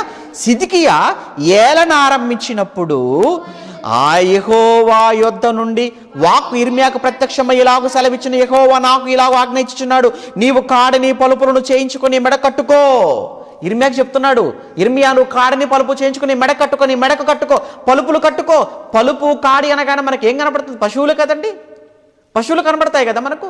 పశువులకు పలుపు తాడేస్తారు, కాడి పెడతారు. అలానే యిర్మీయా ప్రాక్టికల్గా యిర్మీయా చరిత్ర చెప్పాను కదా ఆల్రెడీ. యిర్మీయా చరిత్ర, హెజ్కేల్ చరిత్ర మాట్లాడుతున్నాం కదా, యెషయా చరిత్ర కూడా చెప్పాం కదా. దేవుడు వారి చేత ప్రాక్టికల్గా వాళ్ళతో ఏదైతే చెప్పించబోతున్నాడో చెప్పించేదాన్ని, జరగబోయేదాన్ని ప్రాక్టికల్గా వీళ్ళు చేసి చూపించటం అండి. అలానే ఇప్పుడు యిర్మీయాతో కూడా చెప్తున్నాడు, పలుపు తాళ్ళు చేయించుకో, కాడి చేయించుకో, నువ్వు పలుపు తాడు మెడలో వేసుకో, కాడిని భుజం మీద పెట్టుకో, నువ్వు అక్కడికి వెళ్ళిపో, ఆయన దగ్గరకు వెళ్ళి నువ్వు ఇవి చూపిస్తూ నువ్వు ఆయనకి క్లియర్గా ఎక్స్ప్లెయిన్ చేయాలి. క్లియర్గా చూపిస్తూ, డిస్ప్లే అనమాట, నువ్వు చూపించడానికి ఎక్స్ప్లెయిన్ చేయాలి. ఎవరికి? సిద్కియాకు. ఏమంటున్నాడు ఆయన? నువ్వు వాటిని యెరూషలేమునకు యూదారాజును సిద్కియా వద్దకు వచ్చిన దూతలు, అంటే ఈ సిద్కియా రాజు దగ్గర దూతలు వచ్చారు. ఇంతకు ఎవరా దూతలు? అదేనండి, కూటమి రాజులు. ఆ రాజుల తరపున దూతలు వచ్చేసారు సిద్కియా దగ్గరకు. ఓకే సిద్కియా, మేము 5గురము, నువ్వు ఒకటివి, మొత్తం 6గురంగా కలిసి వాడితో మనం యుద్ధానికి వెళ్ళిపోతాం, ఆ బబులోను రాజును మనం ఓడించేద్దాం, నువ్వు కూడా ఓకే, మేమంతా ఓకే, సమ్మతి తెలియచేస్తున్నాం, మరి ఎలా అతన్ని మనం ఓడిద్దాం? కూటమి ఏర్పాటండి. ఎప్పుడు దూతలు వచ్చేసారు సిద్కియా దగ్గరకు ఆ విషయం మాట్లాడడానికి, వెంటనే ఇర్మియా గారిని పంపించాడనమాట. అప్పుడు జరుగుతున్న ఏమంటే మాట సందర్భం అది. ఏమంటే అప్పుడు ఆ సంగతి ఇంతకు వచ్చింది ఎవరో అన్న సంగతి మనం చూస్తుంటే, యూదా రాజున సిద్కియా వద్దకు వచ్చిన దూతల చేత అనగా ఎదోము రాజు వద్దకును. నెంబర్ 1 అంటే ఎదోము రాజు 1, రెండో వాడు ఎదోము రాజు, నెక్స్ట్ రెండవ రాజు మోయాబు రాజు, 3 అమ్మోనీయుల రాజు, 4 తూరు రాజు, 5 సీదోను రాజు. సిద్కియాతో కలుపుకుంటే 6, మొత్తంగా 6 రాజ్యాల కూటమి, 6 దేశాల కూటమి, 6 రాజులతో కలిసి బబులోను రాజును ఎదిరించుటకు జరుగుతున్నటువంటి కుట్ర. కానీ మరి అది ప్రమాణం చేసావు, నెబుకద్నెజరుకి మాట ఇచ్చావు. అసలు మాట ఇచ్చి తప్పొచ్చా? మాట ఇచ్చి తప్పొచ్చా? మళ్ళా చెప్తున్నాను, ఒక క్రైస్తవుడుగా నువ్వు దేవునికి మాట ఇచ్చి నువ్వు తప్పొచ్చా? సంఘంలో నీ సహోదరునికి నువ్వు మాట ఇచ్చి నువ్వు తప్పొచ్చా?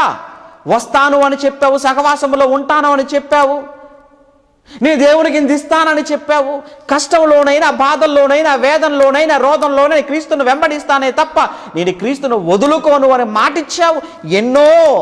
కానీ అసలు మాట తప్పొచ్చా? క్రైస్తవుడు ప్రమాణము చేసి మాట తప్పొచ్చా? ఆ మాట చూద్దాం. ఒక మాట ఎక్కడ? కీర్తనల గ్రంథం చూద్దాం. కీర్తనల గ్రంథం ఒక మాట 15వ అధ్యాయం 4వ వచనం. కీర్తనల గ్రంథం 15వ అధ్యాయం 4వ వచనం అండి. కీర్తనల గ్రంథం 15వ అధ్యాయం 4వ వచనంలో రాయబడిన మాట చూడండి. దావీదు గారు మాట్లాడుతున్న మాట అండి. అతని దృష్టికి నీచుడు, అసహ్యుడు, అతడు యెహోవా యందు. ఇంతకీ అతడు అంటే ఎవరు? అతడు ఎవరి గురించి మాట్లాడుతున్నాడు? మొదటి వచనం, యెహోవాని గుడారములో అతిథిగా ఉండదగిన వాడు. దేవుని గుడారములో అతిథిగా ఉండదగిన వాడు అంటే దేవుని కుటుంబంలో, దేవుని ఇంట్లో అతిథిగా వెళ్ళటం అంటే ఎంత భాగ్యం అండి అది. ఎంత ఏమంటారు, గెస్ట్, చీఫ్ గెస్ట్ అంటాం, ముఖ్య అతిథి అంటాం. ఎవరిని పడితే వాళ్ళని పిలుస్తామేంటి ముఖ్య అతిథిగా? అతిథిగా ఎవరిని పడితే వాళ్ళని పిలుస్తారా? లేదండి. మరి నువ్వు దేవుని గుడారములో నువ్వు అతిథిగా ఉండాలి అంటే, దేవుని రాజ్యములో నువ్వు పాలిభాగస్తుడు కావాలి అని అంటే, నీకు ఉండవలసిన అర్హతల గురించి చెప్తూ 4వ వచనానికి రాగానే, అతని దృష్టికి నీచుడు అంటే గుడారములో అతిథిగా ఉండదగిన వాడు ఎవడైతే ఉన్నాడో వాడికి నీచుడు, అసహ్యుడు. అతడు యెహోవా యందు భయభక్తులు గల వారిని సన్మానించును. అతడు అంటే దేవుని గుడారములో అతిథి నువ్వే, నేనే, మనమే అని అనుకుంటే, అతడు ప్రమాణము చేయగా నష్టము కలిగినను మాట తప్పడు, మడమ తిప్పడు. ఎవరు మాట తప్పని, మడమ తిప్పని వాడెవడు? యెహోవా గుడారములో అతిథిగా ఉండదగిన వాడు, పరలోక రాజ్యానికి వారసుడైన వాడు, పరలోక రాజ్యానికి అర్హుడైన వాడు. నేను మరలా చెప్తున్నాను, క్రైస్తవుడా, మాట తప్పే గుణం, మాట తప్పే లక్షణం నీలో ఉండకూడదు. నీ మాట అవునంటే అవును, కాదంటే కాదు. ఇంత ఖచ్చితంగా ఉండాలి. ఆ రోజు సిద్కియా చేసిన ప్రమాణం ఏంటి? లోబడతానని ప్రమాణం చేశాడా బబులోను రాజుతో? నేను లోబడతాను అని చెప్పి ఆ కండిషన్ మీదనే కదా అతను తీసుకొని వచ్చి సింహాసనం మీద కూర్చోబెట్టబడ్డాడు. కానీ ఈలోపే 5 రాజుల చేత కలిసిపోయి 6గా కలిసి నెబుకద్నెజరును ఎదిరించాలి అని చేస్తున్న ఈ కుట్ర, ఇది సఫలమవుతుంది అనుకుంటున్నారా? ఈ కుట్ర ఇలా రాజును ఎదిరించగలరు అనుకుంటున్నారా? నెబుకద్నెజరును ఓడించగలరు అనుకుంటున్నారా? లేదండి. అంతకంతకు సిద్కియా ఇంకా పాపాన్ని మూటగట్టుకొని భయంకరమైనటువంటి నేరస్తుడిగా మారుతున్నాడు. అయితే ఇలా కూటమిగా ఏర్పాటు చేసుకున్న సమయంలో ఇర్మియా గారు వెళ్ళి సిద్కియాతోనూ వచ్చిన దూతలతోనూ మరి ఏం మాట్లాడుతున్నాడు, ఆ తర్వాత ఏం జరిగింది, ఆ సిద్దికే యొక్క జీవితం ఎటు మలుపు తిరిగింది, ఎలా అతని జీవితం ఆఖరికి క్లోజ్ అయిపోయింది, ఇవన్నీ మనం రేపు ఎల్లుండి మాట్లాడుకోవలసిన సంగతులు. కనుక ఎట్టి పరిస్థితుల్లో మీరు మిస్ అవ్వకండి. బైబిల్ను చాలా చాలా తేటగా అర్థం చేయించే ఎపిసోడ్స్ ఇవన్నీ కూడా. మీరు కానీ ఇవన్నీ మీరు ఒక్కసారి మరలా వినండి. ఇప్పుడు మొదటిసారిగా వింటున్నందుకే ఎంత ఆనందపడిపోయి ఎంత బాగా అర్థమవుతుంది అనుకుంటున్న మీరు మరలా ఒక్కసారి ఓపిక చేసుకొని టైం చూసుకొని మరలా ఒక్కసారి ఇవన్నీ మీరు వింటేనండి అసలు బైబిల్ తప్ప మీ మెదడులో ఇంకేది ఉండదండి. బైబిల్లో ఏ సందర్భాన్ని చూసినా చాలా తేటగా ఉంటుంది, చాలా ఆనందంగా ఉంటుంది కదా. కానీ ఎందుకో మరి ఎక్కువ మంది అవకాశాన్ని ఉపయోగించుకోలేకపోతున్నారండి. ఎందుకో అందరూ చూడలేకపోతున్నారు. మన వాట్సాప్ గ్రూపుల్లోనే సుమారుగా 6 గ్రూపులు ఫుల్ అయిపోయాయంటే 1500 మంది ఉన్నారు సభ్యులుగా. సుమారు 1000 మందికి పైగా ఉన్నారు. మరి అందరూ చూడాలి కదండి లైవ్, అందరూ చూడాలి కదా. ఎంతోమందికి మళ్ళీ మీరు షేర్ చేస్తున్నారు కదా. కానీ ఎవరు వింటారు? ఎవరు వినరంటే. ఎందుకు వింటారు చెప్పండి? ప్రవక్తలు చెబితేనే వినలేదు, యేసు చెబితే వినలేదు, అపోస్తులు చెబితే వినలేదు. వింటారంటారా? అందుకేనండి ఈ దారుణాలన్నీ మన కళ్ళ ముందు జరుగుతున్నాయి. దేవుడు శిక్షించకూడదంటారా చెప్పండి? ఈ సమాజాన్ని ఎందుకు శిక్షించకుండా ఉండాలి? మాట కదండి, మంచి మాటలు కదా. ప్రియులారా, మీ ప్రయత్నం మీరు చేయండి. మీ ప్రయత్నం మీరు షేర్ చేయటం, చెప్పటం, ప్రకటించటం, మీ పని మీరు చేస్తూనే ఉండండి. నా పని ఇప్పుడు మీరు ఎవరు వింటున్నారు నాకు ఏమండి, మీరు వింటున్నారా వినటం లేదా నాకు అనవసరం. నేను చెప్పుకుంటూ వెళ్ళిపోతున్నా కదా, నా పని నేను చేస్తున్నాను కదా. మీ పని కూడా మీరు చేసుకుంటూ వెళ్ళిపోండి. మనం ఎవరి పని వాళ్ళు చేసుకుంటూ వెళ్ళిపోదాం. దేవుడు ఎప్పుడు ఎవరిని ఎక్కడ ఎలా మొత్తాలో, ఎవరిని అణచాలో, ఎవరిని ఎలా శిక్షించాలో ఆయన చూసుకుంటాడు. మనం చెప్పుకుంటూ వెళ్ళిపోదాం, మన పని మనం చేసుకుంటూ వెళ్ళిపోదాం. Okay, thank you. ఈ రోజుకు ఇంతటితో ఆపేద్దాం, సమయం అయిపోయింది కనుక ఈరోజు ఇంతటితో ఆపుదాం. రేపు మరల ఇక్కడి నుంచి మనం కంటిన్యూ చేసుకుందాం. ఓకే ప్రియులారా, మరి ఎవరైనా మొదటిసారిగా ఈరోజు లైవ్ వింటున్నట్లయితే ప్రతిరోజు మీకు 8 గంటలకు ప్రసారం అవుతున్న ఈ లైవ్ మీకు నోటిఫికేషన్ రూపంలో రావాలంటే ఖచ్చితంగా మీరు సబ్స్క్రైబ్ చేసుకోండి మన ఛానల్ను. అలానే బెల్ బటన్ కూడా ప్రెస్ చేయండి తప్పనిసరిగా. అలానే మీరు షేర్ చేయటం, లైక్ చేయటం, మెసేజ్ అనంతరం తప్పనిసరిగా మీ అభిప్రాయాలు కామెంట్స్ రూపంలో తప్పనిసరిగా చెప్పండి. ఓకే, ఇక ఎగ్జామ్ రాయాలి అనుకుంటే ప్రతిరోజు కూడా 9 గంటలకు బైబిల్ వరల్డ్ అనే వాట్సాప్ గ్రూపులో ఉన్నటువంటి నెంబర్స్కి మాత్రమే ప్రశ్నలు పంపించడం జరుగుతుంది. కనుక మీరు ఎవరైనా ఆ గ్రూపులో జాయిన్ కావాలనుకుంటే ఇప్పటికే 6 గ్రూపులు కంప్లీట్ అయిపోయాయి. రేపటి నుంచి 7వ గ్రూపు స్టార్ట్ చేస్తాము. మీరు ఆ స్క్రీన్ మీద కనిపించే నెంబర్లకు మీ పేరు అలానే మీ ఊరు వారికి పంపించండి. వారు మిమ్మల్ని గ్రూపులో యాడ్ చేస్తారు. 9 గంటలకు క్వశ్చన్స్ పెడతారు. 10 గంటల లోపే మీరు సమాధానాలు వారికి పంపించాలి. మీరు పంపించినప్పుడు రాసి ఫోటో తీసి పెట్టవచ్చు, టైప్ చేసి పెట్టవచ్చు, లేదా వాయిస్ మెసేజ్ ద్వారా కూడా మీరు పంపించవచ్చు. అయితే సమాధానం రాసేటప్పుడు మాత్రం చూడకుండా రాయాలి, ఎవరిని అడగకుండా రాయాలి. ఓకే, అక్కడ ఇన్విజిలేటర్ దేవుడే అనే సంగతిని మీరు జ్ఞాపకం పెట్టుకొని మీరు రాయాలి ఎగ్జామ్. ఇది కేవలం ఏంటంటే మీకు ఎంతవరకు అర్థమైంది పాఠం అనేది మిమ్మల్ని మీరుగా ఒకసారి చెక్ చేసుకోవటం కోసం. కనుక మరలా ఒకసారి మీరు చదవండి. రేపు మార్నింగ్ కూడా మరలా మీరు ఒకసారి మరలా వినండి, చదువుకోండి. 9 గంటలకు పరీక్ష రాయండి. ఓకే ప్రియులారా, ఇక త్వరలోనే మీకు అనౌన్స్ చేసేటువంటి ఒక ప్రకటన ఏంటంటే ఇశ్రాయేల్ రాజుల చరిత్ర అలానే యూదా రాజుల చరిత్ర వీటిపైన కంప్లీట్గా ఎగ్జామ్ పెట్టాలని ఒకటి అనుకుంటున్నాను. ముందుగా ఆ ఇశ్రాయేల్ రాజుల చరిత్ర అంతటిపైన అనగా 19 మంది రాజుల చరిత్ర ఒకరోజు, అలానే యూదా రాజుల చరిత్ర 20 రాజుల చరిత్ర ఒకరోజు, ఆ తర్వాత ఫైనల్ ఎగ్జామ్ వచ్చేసి ఈ ఇద్దరి రాజుల చరిత్ర, యూదా ఇశ్రాయేల్ రాజుల చరిత్ర అంతా కలిపి మరలా ఒకరోజు ఫైనల్ ఎగ్జామ్ పెట్టడం జరుగుతుంది. ఆ ఫైనల్ ఎగ్జాముల్లో ఫస్ట్, సెకండ్, థర్డ్ వచ్చిన వాళ్ళు లేదా ఎంతమంది అయితే సరైన సమాధానాలు రాసి పంపుతారో వాళ్ళందరి ఫొటోస్తో పాటు మీకు లైవ్లో డిస్ప్లే చేయడం జరుగుతుంది, వారిని అభినందించడం జరుగుతుంది. కనుక దయచేసి ఈ విషయాన్ని మీరు గమనించండి. రాబోయే ఎపిసోడ్స్ కూడా మీరు వినండి. ఇప్పటికి నెట్లో ఉన్నాయి కూడా మరలా మీరు ఒక్కసారి మరలా వాటిని వినే ప్రయత్నం మీరు చేయండి. ఓకే, ఇక ఈరోజు నేను జరిగినటువంటి ఎగ్జామ్లో మరి సమాధానాలు సరిగా పంపించిన వారి వివరాలు 10కి 10 సరైన సమాధానాలు పంపించిన వారి వివరాలు మాత్రమే నేను చదువుతాను. మిగతా వాళ్ళవి మీకు స్క్రీన్ పైన మీకు డిస్ప్లే చేయడం జరుగుతుంది. ప్రియులారా గమనించండి. ఇక తప్పనిసరిగా అందరూ కూడా ఎగ్జామినేషన్స్లో మరి ఎగ్జామినేషన్లో పార్టిసిపేట్ చేయడానికి ప్రయత్నం చేయండి.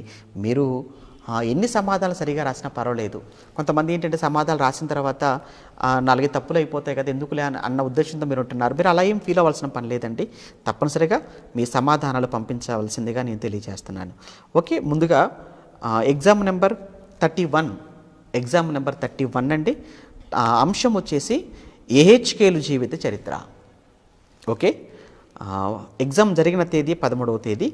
ఇందులో 10కి 10 సరైన సమాధానాలు పంపించిన వారి పేర్లు: రేణుక గారు బెహ్రైన్, ప్రవీణ్ కుమార్ గారు అబుదాబి, ఉషారాణి నెల్లూరు, ప్రభుదాస్ ఖమ్మం, కృపా ఉపేందర్ ఖమ్మం, ప్రమోద్ కర్ణాటక, వర్షిత అశ్వాపురం, సుధాకర్ గద్వా, లక్ష్మీమోహన్ అశ్వాపురం, రూతు బల్లారి, ప్రభుదాస్ రాయచూర్, మహేష్ ఖమ్మం, సౌజన్య ఖమ్మం, రాహిల్ ఖమ్మం, కిషోర్ ఖమ్మం, బేబీ లేయా లేఖన మధిర, శాంతకుమార్ కర్ణాటక, నీలిమ మధిర, సుజ్ఞానం భీమవరం, సాత్విక ఖమ్మం, పాల్ రత్నాకర్ వికారాబాద్, అన్వేష్ ఖమ్మం, స్టీఫెన్ బాబు దర్శి, బజారి కర్నూలు, రాణి తాడేపల్లిగూడెం, మౌనిక కాకినాడ, అమృత వెంకటేష్ ప్రకాశం, అమరేష్ ఎమ్మిగనూరు, ప్రవీణ్ కుమార్ కోసిగి, దివ్య వినుకొండ, లాజర్ తిరుపతి, శ్రీనివాసరావు రాజమండ్రి, జాస్మిన్ తిరుపతి, మ్యాగీ ఏలూరు, సుజాత రాజమండ్రి, ఆకాంక్ష కనిగిరి, నిఖిల్ గుంతకల్, దేవప్రసాద్ కొత్తపట్నం, పల్లయ్య వెస్ట్ గోదావరి, జాన్సన్ కుమార్ నెల్లూరు, హేమప్రసాద్ గుత్తి, విన్నీల వైజాగ్, శ్రీనివాస్ చెరుకువాడ,